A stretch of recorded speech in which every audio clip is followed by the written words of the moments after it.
Good evening. 3 friends caught driving at incredible rates of speed. Police say speed was definitely a factor. RCMP caught this Ford Fiesta speeding. But police say they're waiting for you. Speed is going to be a factor in this collision. When this baby hits 88 miles per hour, you're gonna see some serious shit. I saw this in a movie about a bus that had to speed around the city. You know how fast you were going? 65. 63. I think it was called The Bus That Couldn't Slow Down. My name is Chris, and I'm breaking the law. How? Speeding. Why am I risking a $138 fine and not driving with the flow of traffic? To make a point about speed kills. ICBC, the cops, and the media all tell us that speed kills, and show us news story after news story about horrific late-night stupidity-fueled crashes, and then brand regular drivers who exceed the speed limit as deviant criminals. Don't get me wrong, I'm not saying we should be able to go as fast as we want, or that speeding isn't necessarily dangerous, but many speed limits are set far too low for conditions, and that seems to be where the majority of the ticketing is. And thus, speed kills your pocketbook. By the way, for those of you not from British Columbia, ICBC is our local state-run insurance monopoly. Huh. That logo doesn't look very socialist. That's more like it. I want to start my argument here, on Marine Drive in Vancouver. It's a 6-lane isolated road with a divided center, and the limit is 50 kilometers an hour. That's 31 for you American viewers. For those of you out there that believe speeders get what they deserve, let me ask you this. How stupidly low does a speed limit have to be before you'll complain? The limit here is the same as nearby Commercial Drive, where it's only safe to do 50 a small fraction of the time. This limit makes sense. It's the fastest you can go under ideal conditions. Back on Marine Drive, the Vancouver police love hiding in the forest and nailing speeders here. They even brag about it on their Facebook blog. Traffic enforcement wrote 50-plus tickets on one stretch of Marine Drive over the weekend. What are your ideas of how to get people to slow down and obey speed limits? More enforcement? More education? Stricter penalties? Hey, VPD, if your method of improving road safety is soliciting internet comments, we're in trouble. Let's step back a second. We need rules on the roads. But if we're paying for these roads, we have the right to demand that these rules make sense. Stop at red lights? Makes sense. Slow around schools or urban areas? Also makes sense, if you actually like kids or people. Allowing politicians to set speed limits that don't reflect the road engineering, and then getting the police to fine and then publicly bitch about the speeders, doesn't make sense, and it reflects poorly on the province.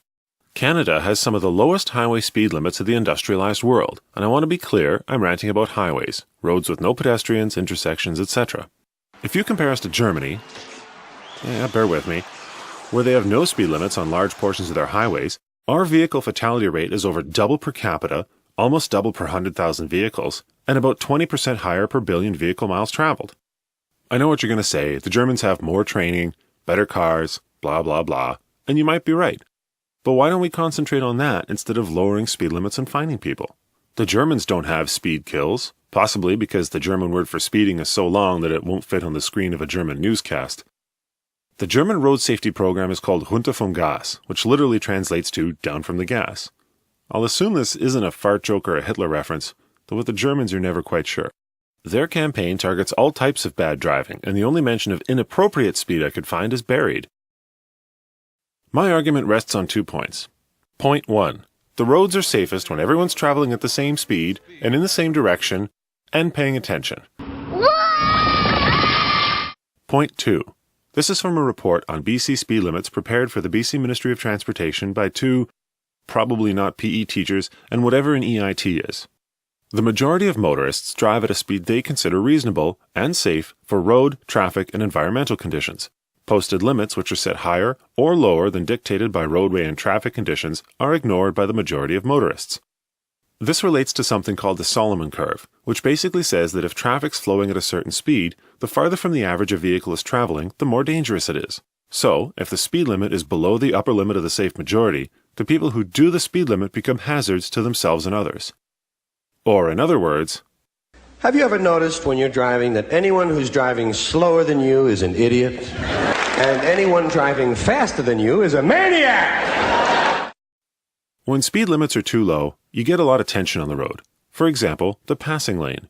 Most places have get out of the left lane laws, But what if the speed limits are too low? You have to be passing on the left, but you also have to obey the law, and it ends up being impossible to legally pass. Take this example. There's a vehicle in the left lane holding up traffic at 120 in a 100 zone. He's speeding, impeding traffic, and not moving out of the lane. And it's a cop. You know, if you're in a fully marked police car, you could at least pretend the law applied to you as well. But where do the current speed limits come from?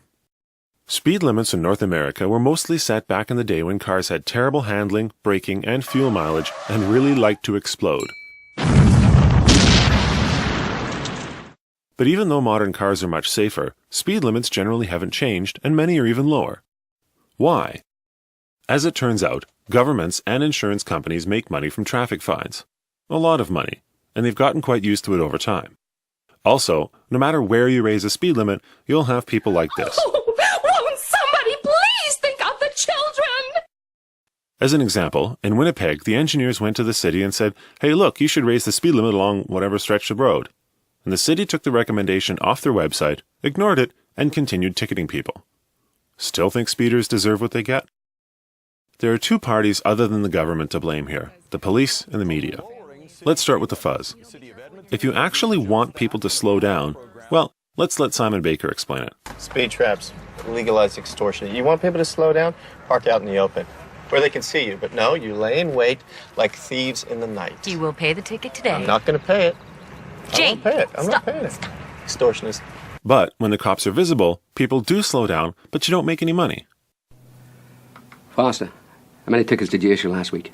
I don't have my figures here in front of me. 3. I can't make them, Speed.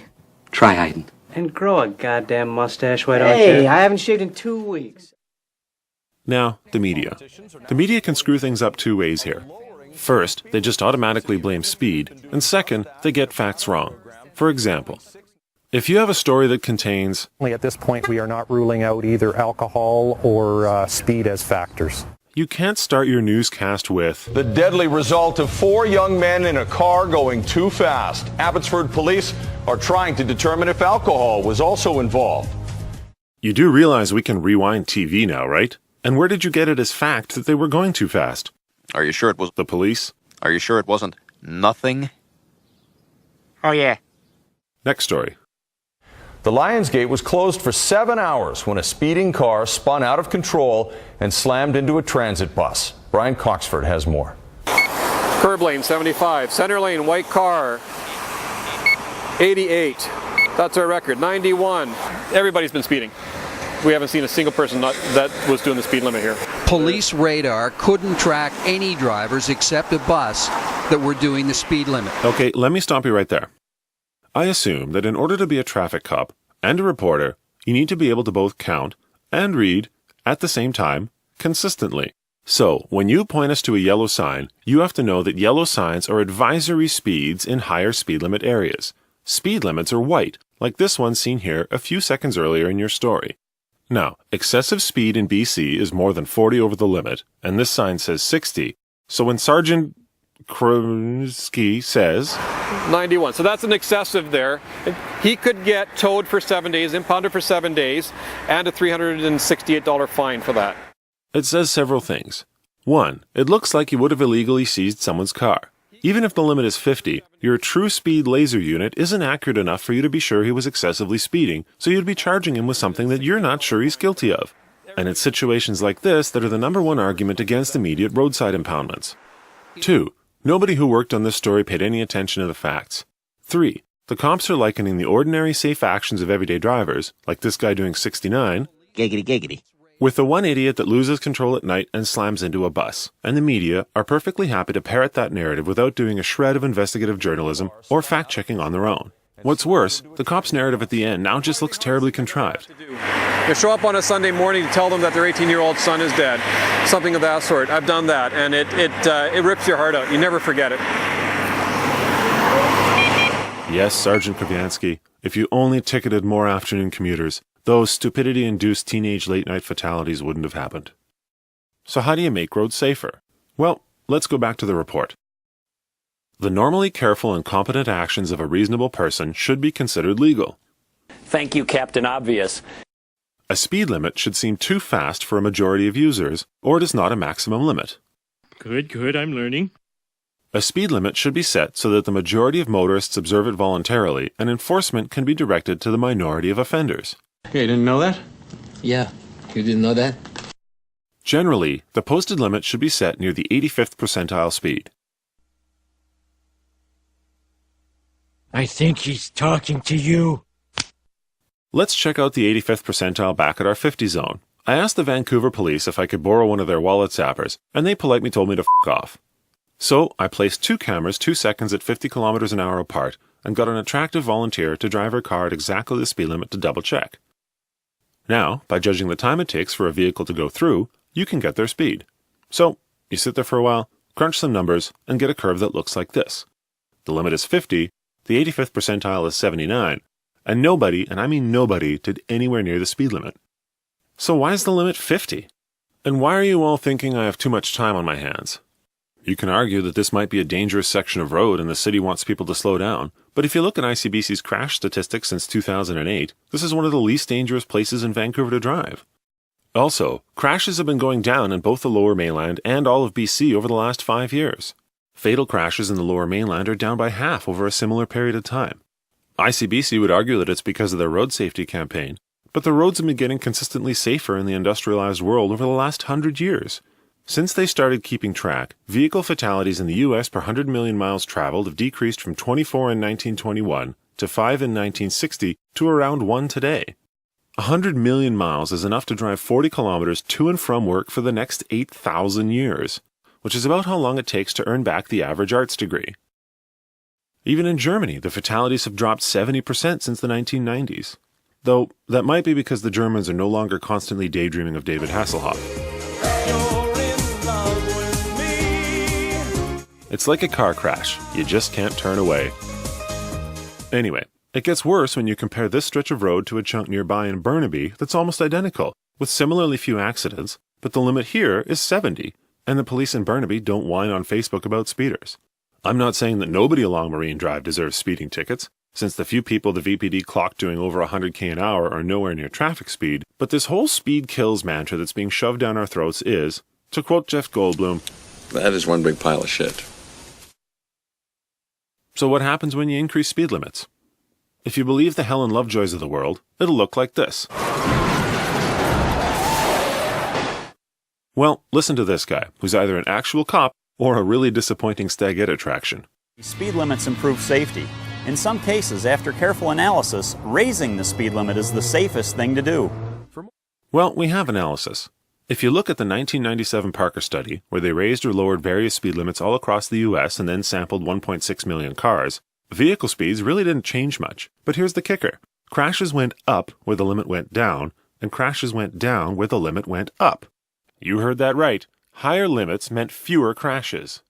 Here in British Columbia, raising the limit from 90 to 100 lowered the crash rate by 12.9% and 8.6% in their 2 test phases. So with all this evidence, what's the government done? On the Sea to Sky Highway, they improved the road from a dangerous 2-lane windy road to a 4-lane concrete median highway, didn't change the speed limit, and increased enforcement. Listen to them justify it. The Sea to Sky is of particular interest for law enforcement since it was upgraded for the Olympics. ICBC says accident claims along this stretch of road are down, but the risk of a deadly crash is deceptive. This highway, people feel like, well, the highway is safer, the design is better, perhaps I can go fast. Yes, you can go faster. Don't you get that physics doesn't change? And frankly, physics hasn't changed. Damn it, that's my point. If you go faster than the speed limit, if you're traveling well in excess, you are at more risk of getting into an accident. Now that is a giant pile of not what the engineers said at all. This report listed dozens and dozens of roads where the speed limits should have been raised in 2003. We need our government to seriously look at this again, and you, my wonderful viewers, need to tell them to do it. Because when we hear things like this... Everybody's been speeding. We haven't seen a single person that was doing the speed limit here. It's not the drivers that are the problem. The government needs to use proper engineering criteria, like speed limits should seem fast and speed limits should be set near the 85th percentile, and all a token 10k an hour raise is going to do is make me write this. Go to these sites and email the powers that be with the links provided and tell them to give us speed limits that make sense.